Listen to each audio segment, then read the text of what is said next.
A man who built an empire on laughter once wept alone in the backseat of a rusted-out car. A global icon who now commands audiences across continents once sat shivering in silence, wondering if he'd ever eat again. We see the suits, the smiles, the sharp jokes, but behind the punchlines, there's pain. Real pain. Before he became the unshakable king of comedy. Before the world called him a legend. Steve Harvey was a broken man, with nothing but a stutter, a scrap of paper, and a dream nobody believed in, except him.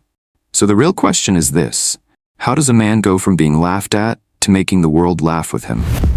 A dream was born the same way most of them die, with silence. In the back of a Cleveland classroom, a boy named Broderick Stephen Harvey sat trembling behind a cheap wooden desk. He was the youngest of 5, poor, black, stuttering, and for most people in that time and place, that meant invisible. When the teacher asked the class to write down what they wanted to be when they grew up, most kids scribbled down answers that made sense. Firefighter, nurse, teacher. But Steve Harvey, only a child, had the audacity to write something dangerous. I want to be on television. The classroom froze. Then laughter. The kind that doesn't just sting, it scars. And then, in a moment that would echo through his life forever, the teacher walked over, snatched the paper from his desk, and tore it in two. Right in front of him. Television? She scoffed. You're a poor, stuttering, little colored boy from Cleveland. Be realistic. And then came the final blow. She called his parents. But Jesse Harvey, a coal miner with black lungs and unshakable belief in his son, didn't join the laughter. He looked his boy in the eyes and said words that would become legend. Write it again. Put it on your wall. Read it every morning and every night. That's your promise now. Steve did exactly that. That piece of paper, rewritten in a child's trembling hand, wasn't just a dream, it was scripture. A vow carved in the voice of a boy who barely believed he had one. And even when the world tried to silence him, he whispered it every single night. That promise carried him, but it didn't protect him. After graduating high school in 1974, Steve didn't go straight to Hollywood. There were no agents, no auditions, no fame. Instead, there was struggle. Brutal, relentless struggle. He delivered mail, he cleaned carpets, he worked as a mechanic, he even climbed into a boxing ring just to make enough money to eat. But no matter how many jobs he took, none of them fit. And all of them ended the same way, with an empty wallet and a heavier heart. The dream wouldn't let him rest. Then came a night in 1985 inside a Cleveland comedy club. A friend dared him to try open mic. Steve had nothing left to lose. He took the mic, heart pounding through his ribs, and told his first joke. The room cracked open with laughter. It wasn't just funny, it was electric. It felt like breathing for the first time. When the host handed him $50 that night, Steve didn't go out to celebrate. He stepped into the cold night, held the crumpled bill in his hand, and cried. I was born tonight. The very next day, he quit his job. But the world doesn't hand out destinies without demanding blood in return. For the next 3 years, Steve Harvey lived in his car, a 1976 Ford. No heat, no mattress, just a cooler in the trunk and dreams taped to the dashboard. He washed in gas station sinks and YMCA showers. He ate cheap sandwiches when he could afford them, and nothing when he couldn't. Some nights he cried himself to sleep, parked under the flickering streetlights, praying no one would see him curled up like a ghost, and every morning he read the dream again. I want to be on television. Even in hell, he held on. And just when he was ready to give up, when he lifted the phone to call his father and say, I can't do this anymore, the answering machine blinked. 2 messages, 2 gigs, $300. Just enough for a cheap flight. Just enough to get to New York. Just enough to make it to showtime at the Apollo. Just enough to keep going. When Steve Harvey walked out onto the Apollo stage in Harlem for the first time, he wasn't just performing. He was rising. He wasn't a comedian that night. He was a survivor.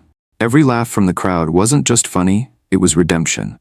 Every cheer was a victory over hunger, over shame, over every silent night he'd spent alone in that car. And for 7 years, he made the Apollo his battleground. 18-hour workdays, comedy tours, writing scripts, hosting shows. His body broke down, his voice cracked, his spirit faltered, but he didn't stop. The laugh you hear is the wound I turned inside out, he later said.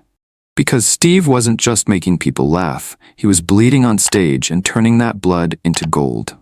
By 1996, The Steve Harvey Show premiered. His name finally in lights, his face finally on the screen.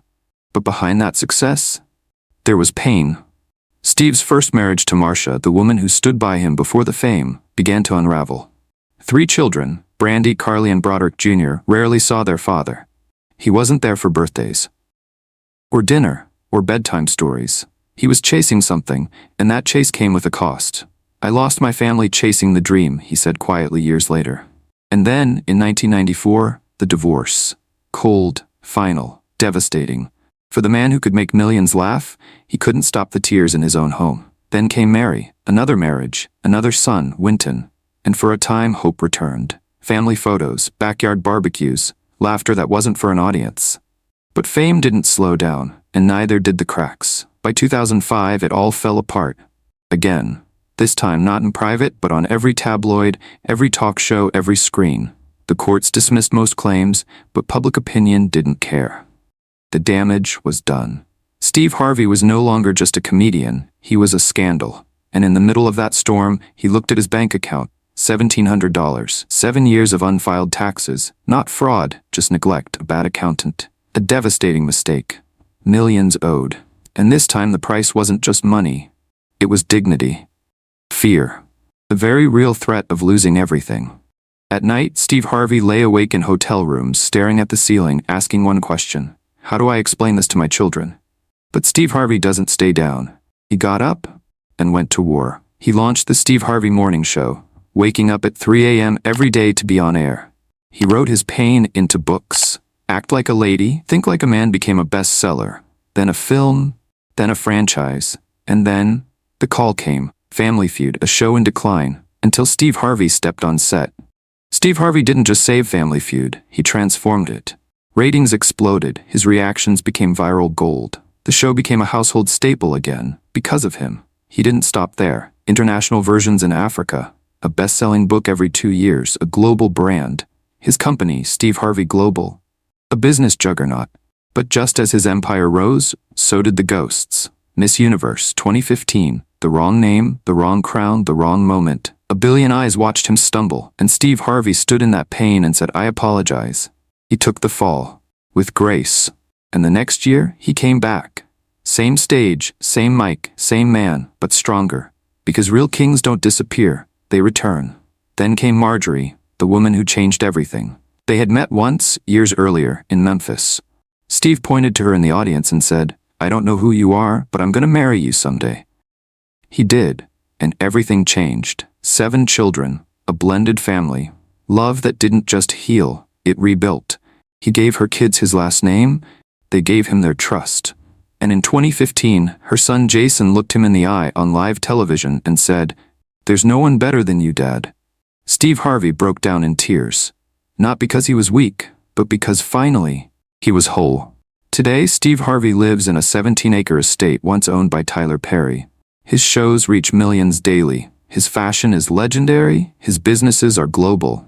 But none of that matters as much as what he says at dinner, where all 7 children sit at one table, where the laughter is real, where Steve Harvey is no longer the Steve Harvey, but just Dad. He once slept in a car. He now owns an empire. He once had $1,700. He now has a 9-figure legacy. But Steve Harvey will be the first to tell you, the numbers never defined him. His legacy is not built on wealth or fame or awards. It's built on scars, on nights in the backseat of a Ford, on whispered prayers and torn paper dreams, on love lost and love found, on laughter that healed others while hiding his own pain. Steve Harvey is not just a comedian, he is a survivor, and his story is not over. Because stories like his, they never end, they echo. If Steve Harvey's journey reminded you that no pain is final, that no failure is fatal, and that love can rewrite any story, like this video, subscribe and drop your story below. Someone out there needs to read your survival. And if you think this was powerful, wait till you hear the story behind another legend. We'll see you in the next one.